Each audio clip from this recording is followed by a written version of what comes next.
하나님 말씀 찾아봅니다. 에스라 10장 1절부터 3절 말씀까지 우리 같이 한 목소리로 봉독합니다. 에스라 10장 1절부터 3절 말씀까지 같이 봉독하겠습니다. 에스라가 하나님의 성전 앞에 엎드려 울며 기도하여 죄를 자복할 때에 많은 백성이 크게 통곡하며 이스라엘 중에서 백성의 남녀와 어린 아이의 큰 무리가 그 앞에 모인지라. 엘람 자손 중 여히엘의 아들 스가냐가 에스라에게 이르되 우리가 우리 하나님께 범죄하여 이 땅 이방 여자를 맞이하여 아내로 삼았으나 이스라엘에게 아직도 소망이 있나니 곧 내 주의 교훈을 따르며 우리 하나님의 명령을 떨며 준행하는 자의 가르침을 따라 이 모든 아내와 그들의 소생을 다 내보내기로 우리 하나님과 언약을 세우고 율법대로 행할 것이라. 아멘. 한 중 오늘 말씀의 제목을 우리 같이 함께 읽어볼까요? 우리에게 아직도 소망이 있습니다. 있나니 라는 제목으로 하나님 말씀을 전합니다. 일부 예배 때는 제가 이 이야기를 하진 않았는데요. 예배를 드리는데 문득 이런 생각이 듭니다. 어떤 분이 제게 상담을 요청할 때 목사님 예배 마치고 좀 상담을 했으면 좋겠습니다 라고 한 적이 있는데 예배를 드렸습니다. 예배 가운데에 하나님을 만나고 말씀 가운데 해답을 찾은 거예요. 목사님 안 만나도 될 것 같아요. 상담 안 받아도 될 것 같습니다. 예배 가운데 하나님께서 저에게 깨닫게 해주셔서 목사님 안 만나도 될 것 같습니다 라고 그랬던 적이 있는데요. 오늘 각자마다 여러분마다 각자 다 상황이 다르고 여러 가지 또 문제들도 있을 텐데 오늘 예배를 통해서 하나님께서 말씀해 주시고 또 깨닫게 해주시는 그 은혜 가운데에 또 풀어지고 또 은혜 가운데에 해결되어지는 그러한 놀라운 또 은혜가 여러분 가운데 임하기를 주님의 이름으로 축복합니다. 우리 주변에 보면 소망을 잃어버리고 이렇게 절망 가운데 살아가는 수많은 사람들이 참 많이 있어요. 그런데 여러분 절대로 낙심하거나 절망하지 마십시오. 성경에 보면 두려워하지 말라, 놀라지 말라라는 하나님의 말씀의 표현들이 성경에 많이 나옵니다. 몇 번 나온다고 하죠? 두려워 말라, 놀라지 말라 몇 번 나온다고요? 많이 나온다고요. 많이 나와요. 하나님께서 여러분에게 두려워하지 말고 놀라지 말라 많이 나와요. 어떤 분이 찾아봤다고 하잖아요. 365번 이렇게 나온다고 했잖아요. 그만큼 하나님은 날마다 우리가 소망 가운데에 그렇게 살기를 원하세요. 에레미야 29장 11절과 12절 말씀에 보면 하나님의 마음이 나오거든요. 우리를 향한, 여러분들을 향한 하나님의 마음이 에레미야 29장 11절과 12절 찾아보면 여러분이 알 수가 있습니다. 우리를 향한 하나님의 마음은 무엇이냐면 재앙이 아니라 평안을 주기 원한다. 평안. 그 다음에 장래의 미래의 희망과 소망을 주기를 원하는 것이 하나님의 마음이다라는 것을 우리가 말씀을 통해서 우리가 알게 되죠. 우리가 하나님을 가까이 하면 가까이 할수록 소망이 생겨요. 하나님 말씀을 가까이 하면 가까이 할수록 절망과 낙심이 아니라 우리 마음 가운데 소망으로 가득 차게 된다라는 거죠. 제가 좋아하는 찬양이 있잖아요. 나는 믿노라 하나님이 함께 하심을 나는 믿노라. 하나님이 수준 있는 성도는 이쯤 되면 따라오던데요. 하나님이 살아계심을 나는 믿노라. 하나님이 살아 역사하심을 나는 믿노라. 우리 찬양하잖아요. 살아계신 주 나의 참된, 그쵸? 하나님, 살아계신 하나님을 인정할 때, 말씀을 가까이 할 때, 하나님을 가까이 할 때 소망의 하나님께서 우리 가운데 위로의 하나님으로 함께해 주십니다. 델 케네기가 쓴 책 가운데 근심이 안녕이라는 책에 보면요, 한 여인이 등장하는데 남편이 자신을 떠나가고 사업이 부도가 나고 모든 것을 잃어버린 한 여인의 이야기가 나옵니다.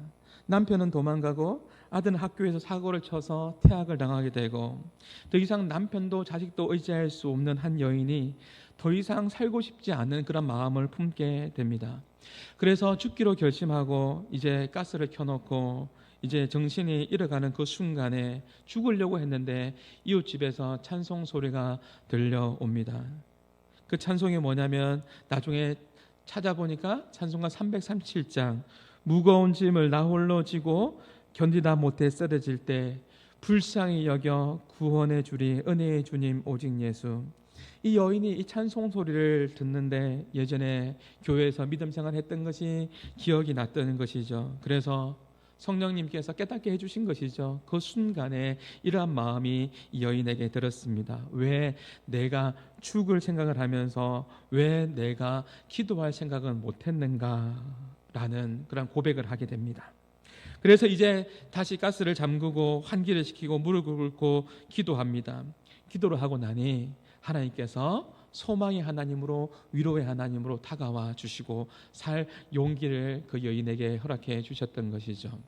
제가 언젠가 수요예배 때 이야기했나요? 우리가 언제까지 기도해야 됩니까? 내 인생에 문제가 있을 때 언제까지 기도해야 돼요? 언제까지요? 내 마음에 골로새서 3장 15절과 17절 말씀에 근거로 해서 적어놓고 한번 찾아보세요. 우리가 언제까지 기도해야 되냐면 그리스도께서 내 마음에 평강을 주실 때까지. 10분을 기도할 수도 있고 30분을 기도할 수도 있고 1시간을 기도할 수 있는데 하나님께서 내 마음에 평강을 주실 때까지. 조금 더 나아가서 언제까지 기도해야 되는 거죠? 1시간이 될 수도 있고 2시간이 될 수도 있는데 기도의 시간이 언제까지 기도했냐면 내 마음에 평강이 임하는데 여기까지 기도하면 모든 문제를 이겨낼 수 있어요. 언제까지요? 성령님께서 우리 마음 가운데 감동을 주셔서 내 입술에 무엇이 나오게 하죠? 감사가 나오게 돼요. 기도하다가 감사가 나오면 여러분의 어떤 문제도 어떤 상황도 이겨낼 수가 있어요. 왜죠? 성령 하나님께서 여러분을 붙잡고 있다는 증거가 되기 때문에 그렇습니다. 이 여인이 이제 살 소망이 생겼어요. 기도할 용기로 바꾸었습니다. 그러고 난 이후에 이제 시골에 내려가서 새로운 삶을 살아가고 이제 하나님의 은혜로 이 자녀들이 또 멋있게 하나님 앞에 쓰임받는 인생으로 그렇게 쓰임받습니다. 이 책의 결론에서 이렇게 이야기합니다. 죽을 수 있는 용기를 가진 자들이여 하나님 앞에 기도할 수 있는 용기로 어떻게 하라고요? 바꾸십시오. 기도할 수 있는 용기로 바꾸십시오 라고 이야기하며 아주 멋진 고백을 하는데요. 같이 한번 읽어볼까요? 이렇게 고백합니다. 100번의 탄식보다 나와야 되는데 나올 겁니다. 100번의 탄식보다 나오죠. 같이 읽습니다. 100번의 탄식보다 한 번의 기도가 당신에게 기적을 가져다 줄 것이요 100번의 절망보다 한 번의 믿음이 당신의 삶을 바꾸어 줄 것입니다.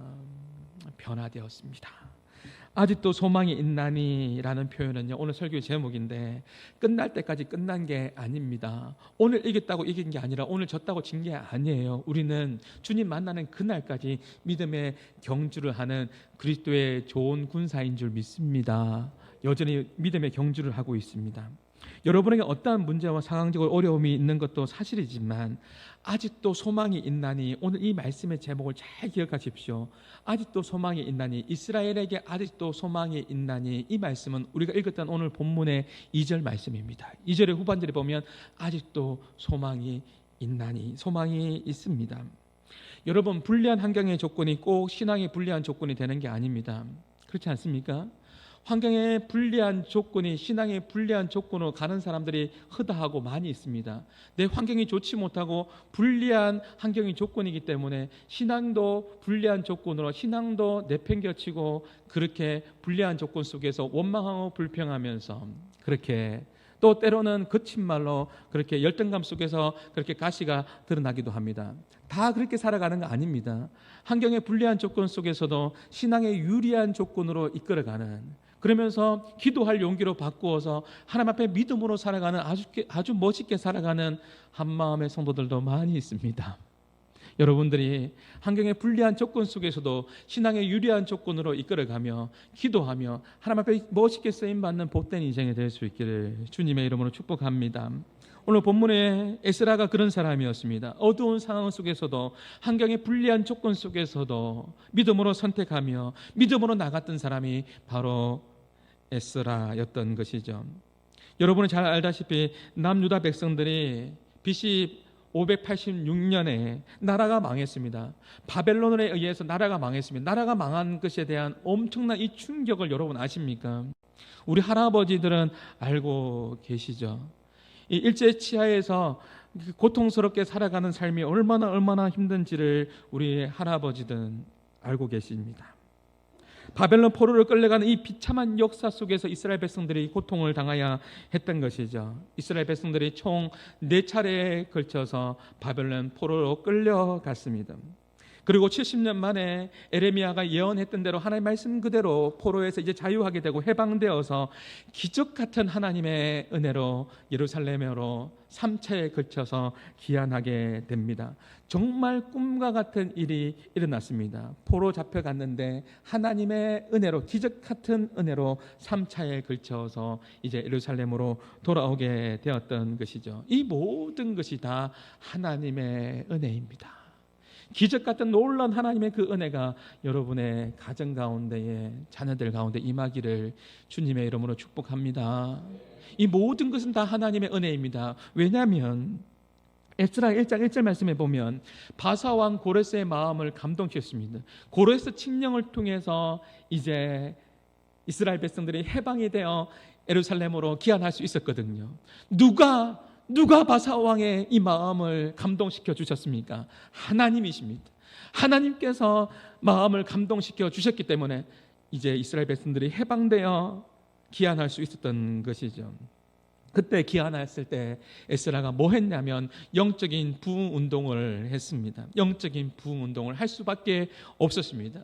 오늘 저녁에 우리 다음 세대 청년들을 중심으로 영적인 부흥의 예배를 드립니다.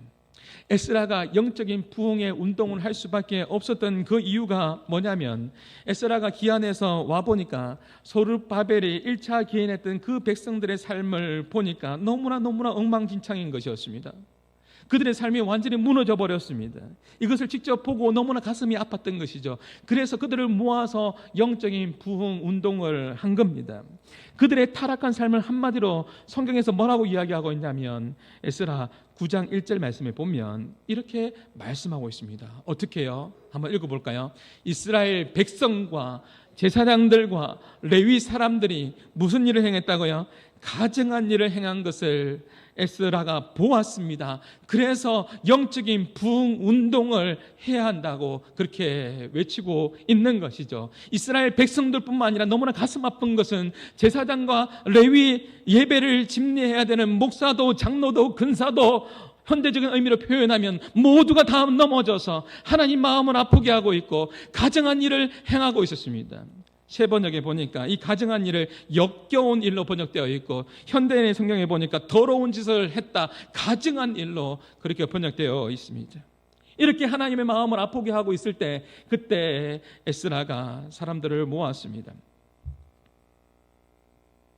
가슬페 찬양 가운데에 여러분 이런 찬양 있지 않습니까?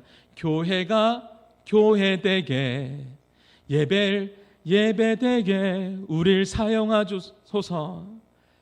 우리가 그렇게 찬양 부르지 않습니까? 근데 지금 이스라엘 백성들은요, 지도자뿐만 아니라 제사장뿐만 아니라 레위 사람들조차도 가증한 일을 행하면서 교회가 교회되지 못했고 예배가 예배되지 못하는 그런 삶을 살아가고 있었습니다.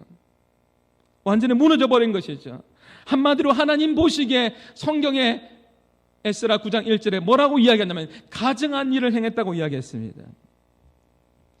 저는 가장 무서운 사람이 누구냐면 때로는 사람들이 무섭기도 합니다.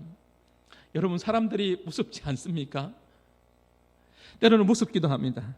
그런데 정말 무서운 사람이 어떤 사람인지 아십니까? 정말 무서운 사람은 하나님을 경외하지 않는 사람, 하나님을 두려워하지 않는 사람이 정말 무서운 사람입니다.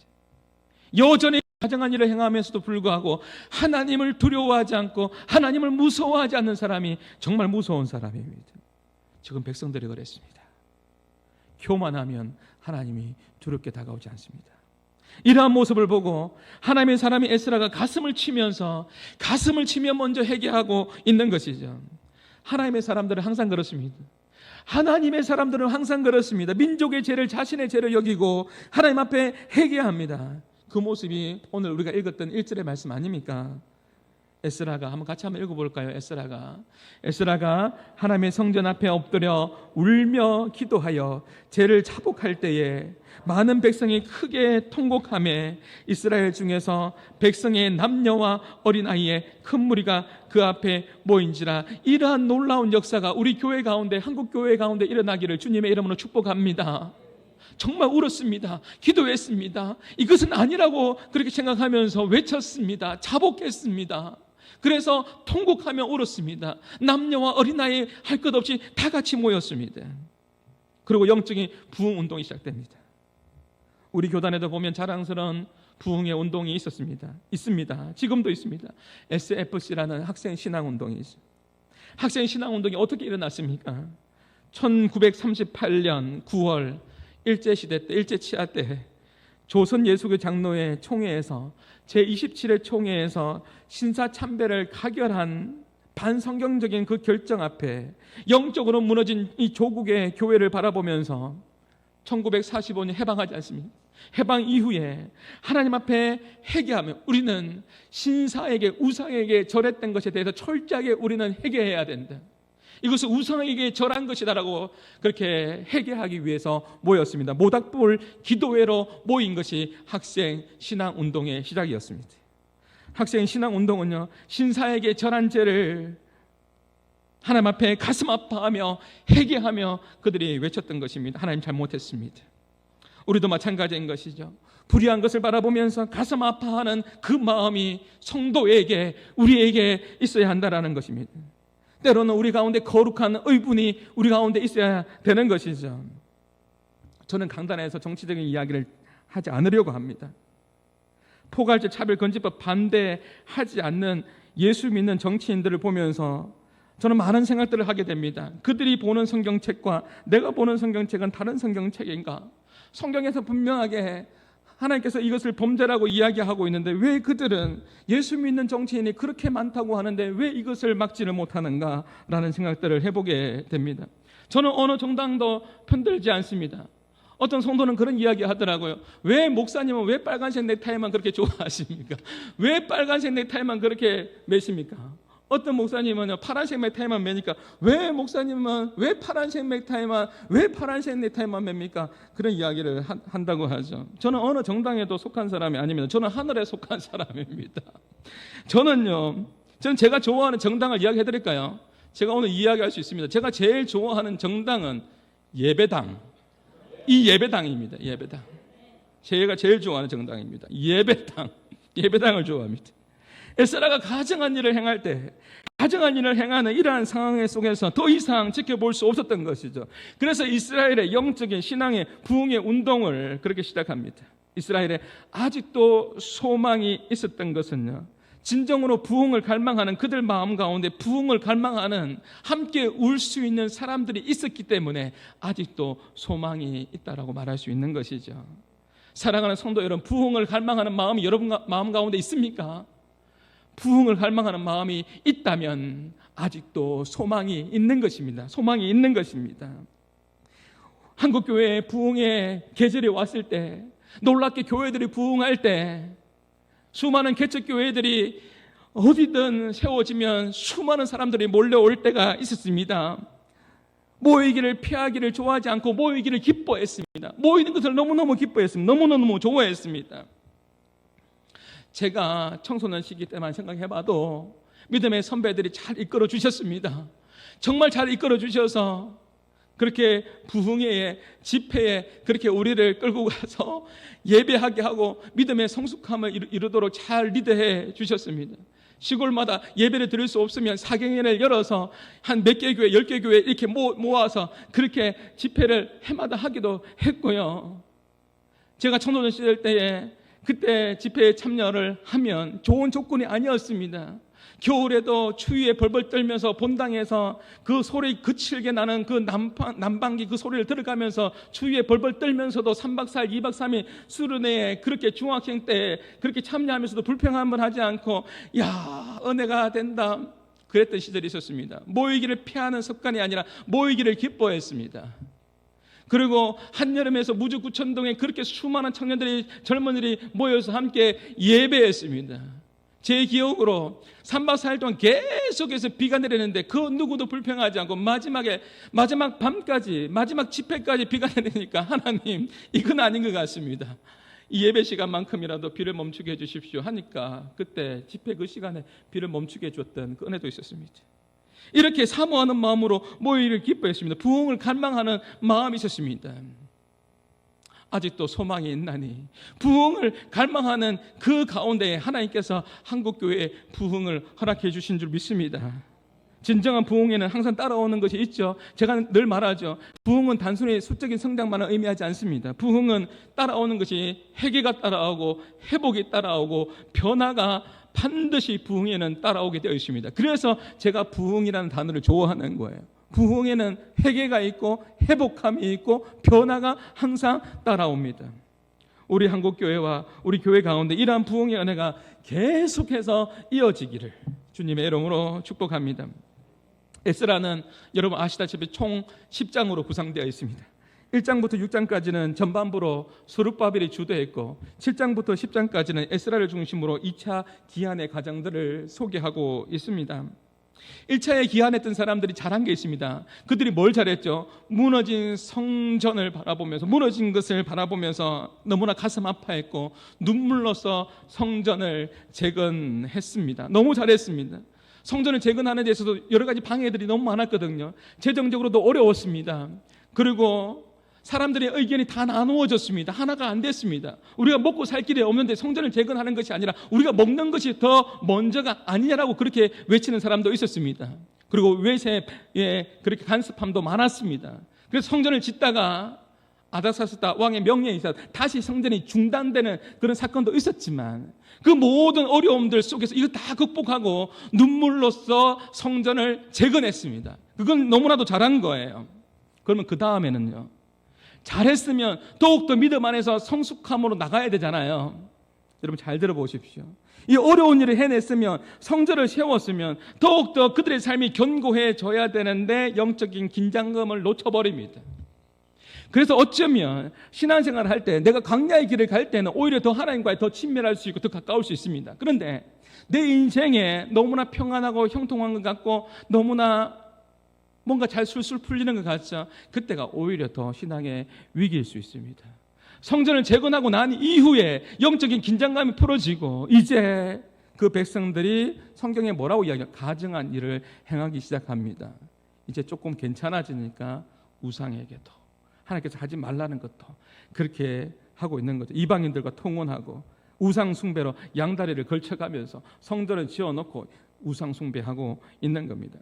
이런 상황 가운데에 에스라가 영적인 신앙의 부흥 운동을 주도하게 되고, 이제는 성전을 지었으니까 여러분들이 마음에 무너진 성전을 회복시켜야 된다. 무너진 마음의 성전이 회복되어야 된다라고 그렇게 에스라가 외치고 있는 것이죠. 무너진 마음의 성전이 회복되어지네. 우리 한마음의 성도들이 될 수 있기를 주님의 이름으로 축복합니다. 한국교회가 가는 곳곳마다 교회가 세워져 있습니다. 문득문득 저는 이런 생각들을 해보게 됩니다. 이 모든 것이 다 하나님의 은혜입니다. 그렇다면 이제는 우리가 무엇을 해야 될까요?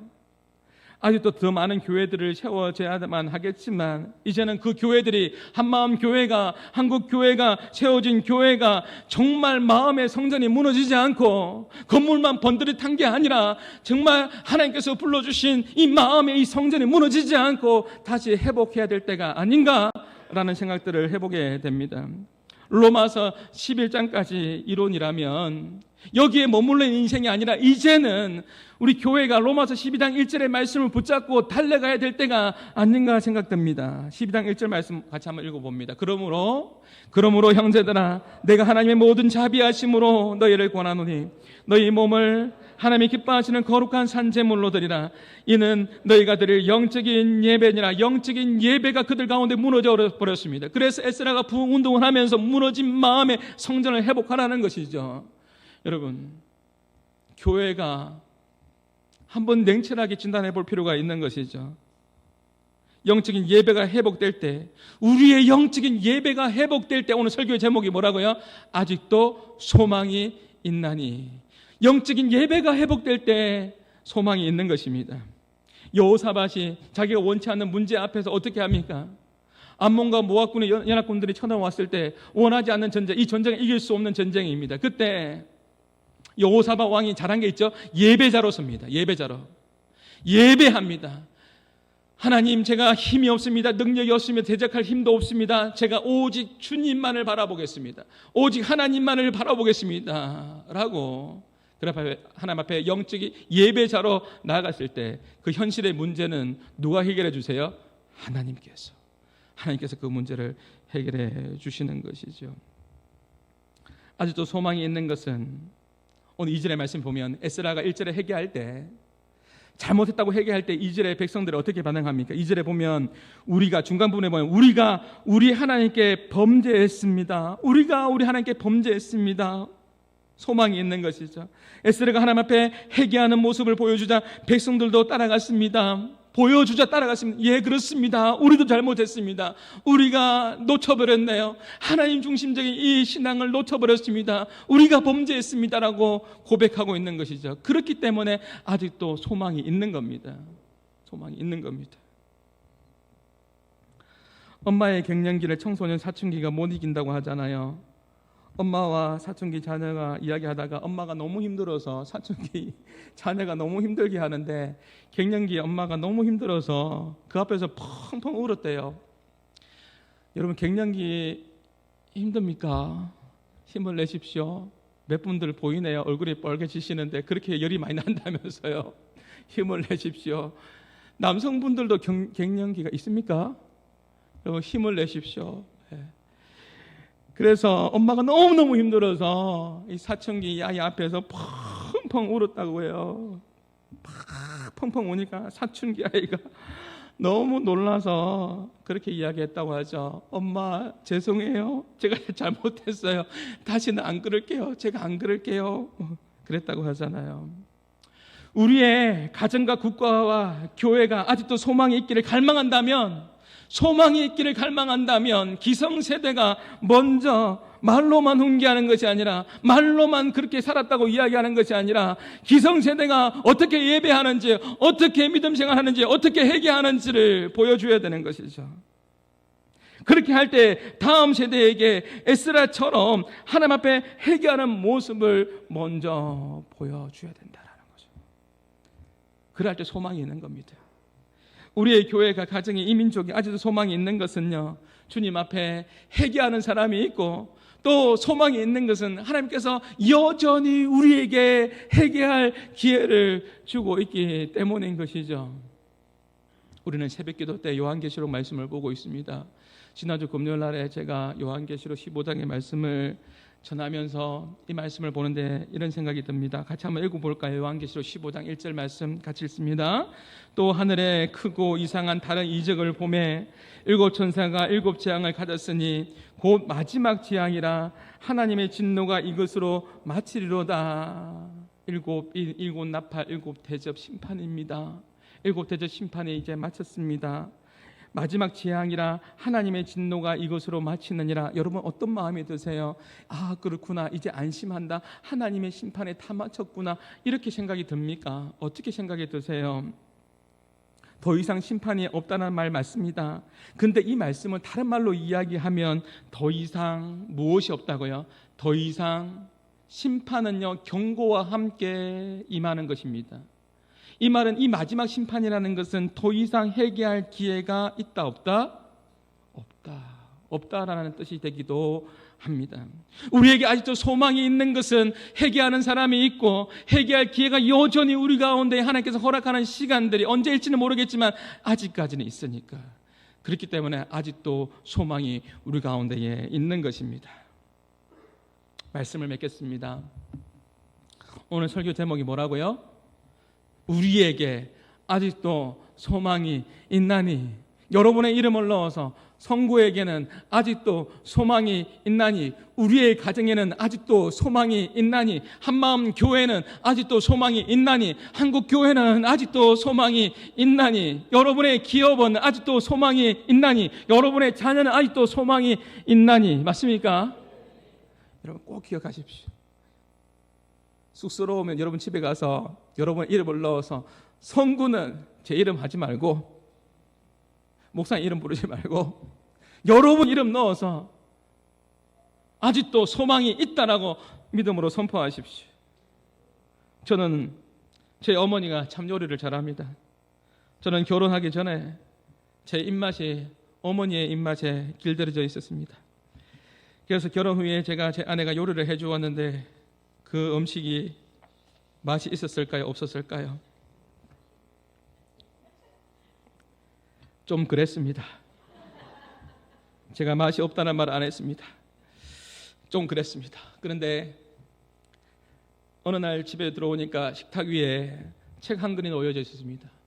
그 책 제목을 보고 제 마음에 오늘 소망 이야기하는데 그 책 제목을 보고 제가 소망이 생겼습니다. 그 책 제목이 뭐냐면 지금도 생각납니다. 웬만한 요리는 여기에 다 있다. 요리책이었습니다. 웬만한 요리는 여기에 다 있다. 그 순간 이제 맛있는 음식을 먹겠구나. 소망이 확 올라왔습니다. 부제목이는 더 기가 막힙니다. 부제목이 뭐냐면 365일 반찬 걱정 끝. 365일 동안 반찬 걱정 안 해도 된답니다. 난 너무나 걱정이 많았는데 모든 두려움이 사라지고 할렐루야 찬양하세. 찬양이 절로 나오는 것 같았습니다. 내 마음에 큰 소망이 생겼습니다.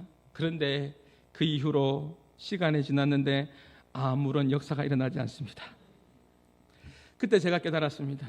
요리책이 아무리 좋아도 웬만한 요리는 여기 다 있다. 365일 반찬 걱정 끝이라고 해도 요리책이 테이블 위에 그대로 있는 한 요리의 실력이 늘지 않습니다. 요리의 실력을 늘려면 또 해보고 연습해보고 만들어보고 할 때 요리의 실력이 늘게 되는 것이죠.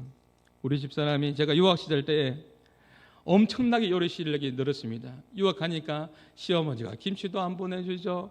장모님이 맛있는 것도 안 보내주죠. 그러니까 유학 시절에 김치도 직접 담그게 되고 직접 요리를 하게 되니까요. 요리의 실력이 엄청나게 늘더라고요. 지금쯤은 제가 수습을 해야 될 때가 됐습니다. 우리 집사람이 지금은 제가 요리를 제일 잘하는 것 같습니다. 이렇게 해야지 제가 편합니다. 우리가 하나님 말씀을 알고 마찬가지로 제가 이 이야기 하려고요. 우리가 하나님 말씀을 알고 적용하지 않는 신앙은요. 이 말씀이 진리의 말씀입니다. 생명의 말씀입니다. 하나님 말씀은 능력입니다. 여러분 이사야 40장 31절도 알고 암송하고 있고 이사야 41장 10절도 암송하고 있고 이런 많은 암송을 하고 있지 않습니까? 두려워하지 말라 놀라지 말라 몇 번 나온다고요? 많이 나옵니다. 여러분 아는 것에서 멈추면 안 된다라는 거죠. 신앙의 성숙함은요 하나님 말씀에 순종할 때 신앙의 성장과 성숙함이 따라오게 되어 있습니다. 주님을 따른다라는 것은 말로만 신앙생활하는 게 아닙니다.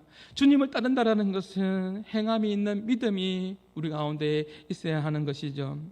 아직도 소망이 있다고 고백할 수 있는 것은 하나님 말씀 앞에서 에스라가 회개하고 백성들이 회개하고 아직도 소망이 있는 것은 3절에 행함이 있기 때문에 아직도 소망이 있는 겁니다. 3절의 말씀을 보면 그들이 실천합니다. 어떻게 실천합니까? 들은 것에서 멈추는 것이 아니라 주의 교훈을 따르겠습니다. 주의 명령을 두려워하겠습니다. 하나님 말씀대로 살겠습니다. 그러면서 3절의 마지막에 어떤 말씀이 있죠? 주의 율법대로 준행하겠습니다. 율법대로 살겠습니다라고 그렇게 실천하는 삶이 그들 가운데 있었던 것이죠. 우리에게는 아직도 소망이 있습니다. 우리의 소망은 누구입니까? 하나님이시죠. 이번 한 주간 저와 여러분이 어떻게 사시겠습니까? 아직도 소망이 있나니 이 말씀을 잘 기억하면서 믿음으로 말씀 앞에 순종하고 하나님의 명령을 여러분 두려워하십시오. 여러분 사람이 두려울 때도 있어요. 여러분 너무 사람 두려워하지 마세요. 너무 사람 의식하지 마세요. 너무 세상의 골렘 앞에 여러분 주눅 들지 마시고요. 하나님을 두려워할 수 있는 하나님을 경외할 수 있는 그러한 믿음의 사람이 될 때 아직도 소망이 있나니 성구에게는 소망이 있나니 이 고백이 여러분의 입술 가운데서 흘러나오게 될 줄 믿습니다. 오늘 말씀을 기억하시면서요 오늘 우리가 부를 찬양의 가사를 기억하며 같이 함께 찬양하기를 원합니다. 우리의 인생이 고단한 인생길입니다. 힘겨운 오늘을 하루하루 살아갑니다. 이것을 하나님께서, 예수님께서 아세요. 예수님이 소망되십니다. 예수님이 소망되십니다. 그래서 여러분이 뭐 해야 돼요? 믿음의 눈을 들어야 되는 거예요. 믿음의 눈을 들어서 주님을 바라봐야 됩니다. 그럴 때 아직도 소망이 있나니, 이것은 유효한 겁니다. 믿음의 눈을 들어 주님을 바라보십시오. 그분을 바라볼 때 그분이 여러분의 아픔도 눈물도 고통도 다 닦아주실 것이고, 지금 여러분이 큰 산처럼 느껴지는 큰 산은 무엇이냐? 소르바벨이 성전 재건했잖아요. 평지가 될 것이다. 우리가 믿음의 눈을 바라볼 때 하나님께서 해결해 주시는 그 은혜를 경험하게 해 주신다라는 것이죠. 그리고 우리가 해결하지 못하는 이 모든 부분들, 안개처럼 희미하고 강야의 길을 걷는 것 같죠? 믿음의 눈을 바라볼 때 이 또한 지나가게 될 줄 믿습니다. 지나갈 것입니다. 이것이 이 찬양의 고백이에요. 우리 말씀을 기억하면서 우리 같이 함께 이 찬양의 가사를 기억하며 같이 함께 찬양합니다. 고난한 인생길, 고단한 인생길, 힘겨운 오늘도 예수 내 마음 아시네. 지나간 아픔도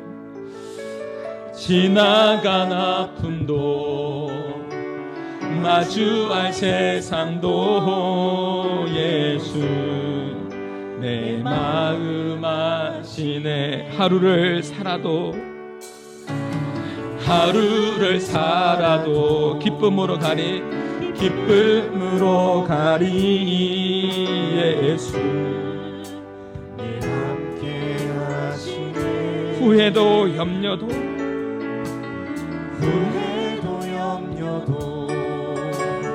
온전히 맡기리 예수 내 함께 하시네. 여러분이 뭐 하셔야 돼요?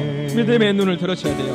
믿음의 눈 들어 주를 보리. 이 또한 지나가리라. 내 삶의 시간 속에 주의 여러분 힘을 내세요. 우리 가사를 기억하며 다시 한번 찬양합니다. 고단한 인생길입니다. 고단한 인생길, 힘겨운 오늘도 예수 늘 함께 하시네. 지나간 아픔도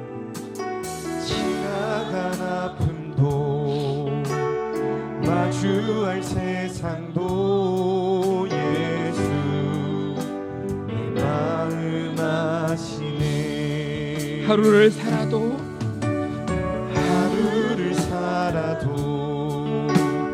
기쁨으로 가리 예수 늘 함께 하시네. 후회도 염려도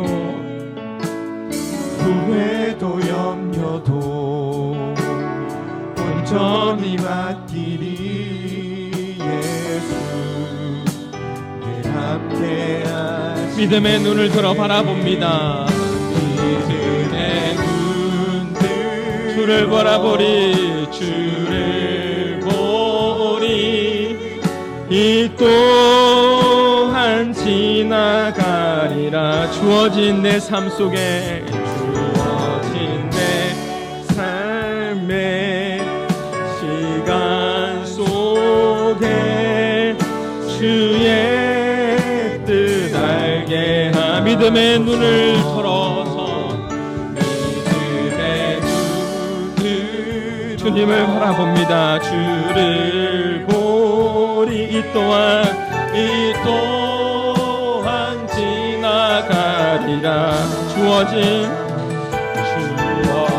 내 삶의 시간 속에 주의 뜻 알게 하소서.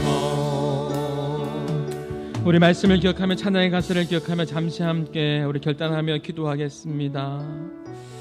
여러분, CCC 총재였던 김중구 목사님이 지금은 소천에서 천국에 가 계시는데요. 목사님이 수많은 청년들을 모아놓고 그들에게 이야기했습니다.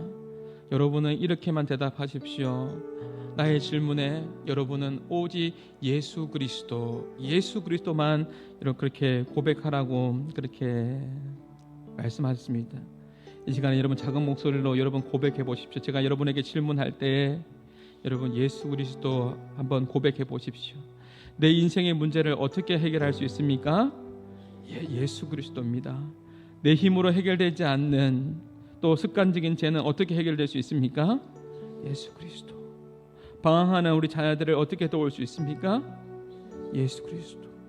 심각한 나의 이 모든 문제들과 인간관계를 어떻게 해결할 수 있습니까? 예수 그리스도. 지금 힘들게 살아가는 내 가족과 친지들에게 필요한 것은 다른 그 어떤 것이 아니라 무엇입니까? 예수 그리스도. 어떻게 이 나라를 살릴 수 있습니까? 예수 그리스도. 우리는 누구를 위해서 살아가야 됩니까? 예수 그리스도. 모든 것이 다 망가졌는데 어떻게 다시 일어날 수 있습니까? 예수 그리스도. 여러분의 인생에 모든 것이 다 망가진 것처럼 여겨질 때도 있을 겁니다. 그러나 다시 일어날 수 있습니다. 예수 그리스도 이름으로 다시 일어날 수 있습니다. 두려운 미래에 어떻게 평안을 찾을 수 있습니까? 예수 그리스도입니다. 예수 그리스도. 마지막 질문입니다. 우리의 소망은 누구입니까? 나의 소망은 누구입니까? 예수 그리스도입니다. 오늘 주신 말씀을 기억하고 오늘 찬양의 가사를 기억하면서 우리 성령님 인도함 받으시면서 우리 같이 함께 기도하며 나갈 때 아직도 소망이 있습니다. 예수님 의지하며 나가겠습니다. 붙들며 나가겠습니다. 성령 하나님, 우리의 가정과 교회와 내 자녀를 하나님 아버지 하나님 붙잡아 주시옵소서. 우리 성령님 인도함 받으시면서 우리 같이 함께 기도하며 나가시겠습니다. 기도하시겠습니다. 하나님 아버지 감사합니다. 오 하나님 아버지 하나님, 우리의 모든 인생에 해답되시는 예수 그리스도, 주여 내 힘으로 해결되지 않는, 해결할 수 없는 아버지 하나님 문제를 해결해 주시는 예수 그리스도, 나의 죄의 문제를 해결해 주시는 예수 그리스도, 하나님 아버지 하나님 모든 삶의 어려움을 해결해 주시는 예수 그리스도, 온전히 주님만을 바라보며 나가는 우리 한마음의 모든 성도들이 다 되게 하여 주시옵소서. 이 나라 이 민족을 어떻게 살릴 수 있습니까? 예수 그리스도. 주여 내 삶에 망가져 있고 모든 부분들이 회복될 수 있는 유일한 길이 무엇이냐고 물어볼 때 주여 예수 그리스도임을 아버지는 고백합니다. 우리의 구원자가 되시고 우리의 하나님 아버지는 진리의 소망이 되시는 주님을 바라보며 나갈 수 있는 우리 모든 믿음의 성도들이 다 될 수 있도록 인도하여 주옵소서. 우리의 소망 되시는, 우리의 눈물을 닦아주시며 우리의 모든 상황들을 아시는 주님을 바라보며 나갈 수 있게 도와주시옵소서. 믿음의 눈을 들어 주님을 바라보게 하여 도와주옵소서. 이 또한 하나님 아버지는 지나갈 것입니다.